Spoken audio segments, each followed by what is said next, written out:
नमस्कार विद्यार्थी मित्रांनो, स्वागत आहे आपल्या लाडक्या यूट्यूब चॅनलमध्ये। विद्यार्थी मित्रांनो, आज आपण बघणार आहोत इयत्ता 8वी विज्ञान प्रथम घटक चाचणी पेपर। यामध्ये आपण प्रश्न आणि उत्तरे दोन्हीही बघणार आहोत, त्यामुळे व्हिडिओ शेवटपर्यंत नक्की बघायचा आहे। आणि हो, आपण जर चॅनलवर नवीन असाल तर चॅनलला सबस्क्राइब करायचे अशाच नवनवीन व्हिडिओसाठी। आणि विद्यार्थी मित्रांनो, आपल्याला जर कोणत्याही विषयाची प्रश्नपत्रिका हवी असेल तर मला कमेंटमध्ये नक्की सांगायचे, ती मी आपल्यासाठी घेऊन येण्याचा प्रयत्न नक्कीच करेल। यामध्ये प्रश्न क्रमांक 1 रिकाम्या जागा भरायच्या आहेत एकूण 4 गुणांसाठी। यामध्ये आपल्याला एकूण 5 रिकाम्या जागा देण्यात आलेल्या आहेत, त्यापैकी आपल्याला फक्त 4 रिकाम्या जागा या लिहायच्या आहेत। यामध्ये पहिलं आहे, कवकांची पेशीभित्तिका डॅश या जटिल शर्करेपासून बनलेली असते। तर उत्तर कायटिन। कवकांची पेशीभित्तिका कायटिन या जटिल शर्करेपासून बनलेली असते। यानंतर यामध्ये 2, दाबाचे SI पद्धतीतील एकक Nm² आहे। ठीक आहे का, न्यूटन मीटर स्क्वेअर आहे। दाबाचे SI पद्धतीतील एकक न्यूटन मीटर स्क्वेअर हे आहे। यानंतर यामध्ये 3, इलेक्ट्रॉनवर डॅश प्रभार असतो। तर उत्तर इलेक्ट्रॉनवर ऋण प्रभार असतो। काय, तर इलेक्ट्रॉनवर ऋण प्रभार असतो। यानंतर यामध्ये 4, अणुकेंद्रकापासून सर्वात जवळचे इलेक्ट्रॉन कवच डॅश हे आहेत। तर अणुकेंद्रकापासून सर्वात जवळचे इलेक्ट्रॉन कवच K हे आहे। काय, पहिलं कवच कोणतं आहे मित्रांनो? तर पहिलं कवच K हे आहे। यानंतर 5, एखाद्या विद्युतवाहक तारेतून जाणारी विद्युतधारा तारेभोवती डॅश निर्माण करते। तर उत्तर एखाद्या विद्युतवाहक तारेतून जाणारी विद्युतधारा तारेभोवती चुंबकत्व निर्माण करते। काय निर्माण करते? तर चुंबकत्व निर्माण करते।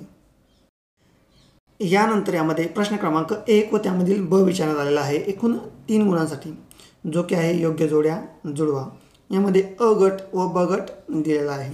त्यामध्ये सर्वात पहिला प्रोटोझोआ, कवक व विषाणू। आणि याच्या ब गटामध्ये आपल्याला उत्तरं पाहायला मिळतात। तर यामध्ये अमिबा, आदिकेंद्रकी, कॅन्डिडा आणि बॅक्टेरोफेरीज। तर याचे उत्तर बघूया। प्रोटोझोआ, अमिबा, कवक, कॅन्डिडा, विषाणू, बॅक्टेरोफेज। तर अशा प्रकारे हे याचे उत्तर हे असणार आहेत। यानंतर यामध्ये प्रश्न क्रमांक 1 व त्यामधील क आपण पाहायचं आहे, चूक के बरोबर ते लिहायचं आहे एकूण 2 गुणांसाठी। यामध्ये पहिलं, अमिबा छद्मपादाच्या साह्याने हालचाल करतो। ठीक आहे, तर अमिबा काय असतो? एक पेशीय सजीव असतो आणि तो कशाच्या साह्याने हालचाल करतो? तर छद्मपादाच्या साह्याने हे हालचाल करतो।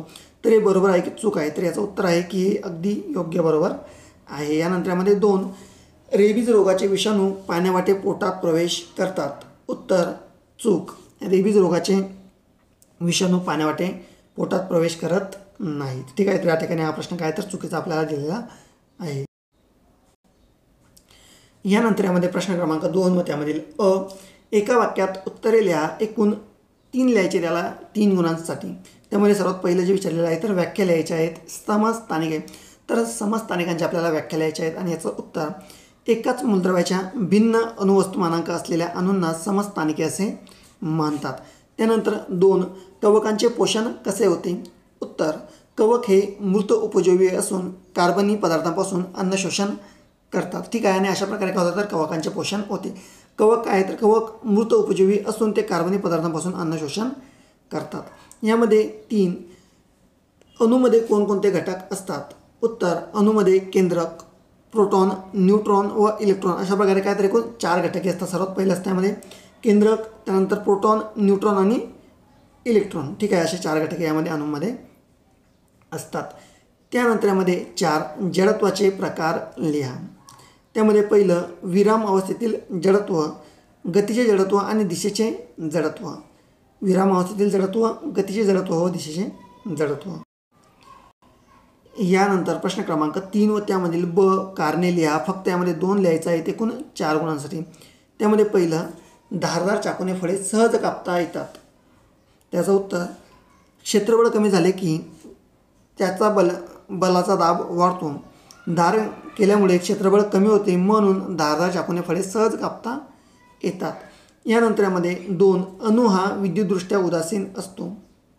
उत्तर, कारण प्रभाव असणारे अणुकवच 2 असतात, ते प्रोटॉन व इलेक्ट्रॉन आहेत। प्रोटॉनवर धनप्रभार व इलेक्ट्रॉनवर ऋणप्रभार असतो। त्यांची संख्या समान असते, त्यामुळे एकूण विद्युतदृष्ट्या अणू काय असतो तर उदासीन हा असतो. त्यामध्ये प्रोटॉन व न्यूट्रॉनची संख्या कशी असते तर समान असते, म्हणून अणू हा उदासीन असतो. यानंतर यामध्ये 2 अणूचे सगळे वस्तुमान केंद्रकात एकवटलेले असते. उत्तर मुख्य अणुअंक 3 प्रकारचे असतात: इलेक्ट्रॉन, प्रोटॉन व न्यूट्रॉन. यापैकी इलेक्ट्रॉनचे वस्तुमान नगण्य असून प्रोटॉन व न्यूट्रॉन मात्र वस्तुमान सुमारे 4 आहे. हे दोन्ही वस्तुमान असणारे कण अणु केंद्रकात असतात, त्यामुळे अणूचे वस्तुमान केंद्रकात एकवटलेले असते. यानंतर प्रश्न क्रमांक 3 यामध्ये कवकाची नामनिर्देशित आकृती काढायची आहे. ठीक आहे, या ठिकाणी आपण बघू शकतो की ही कवकाची काय आहे तर कवकाची ही आकृती आहे व त्याला आपल्याला नावं द्यायचे.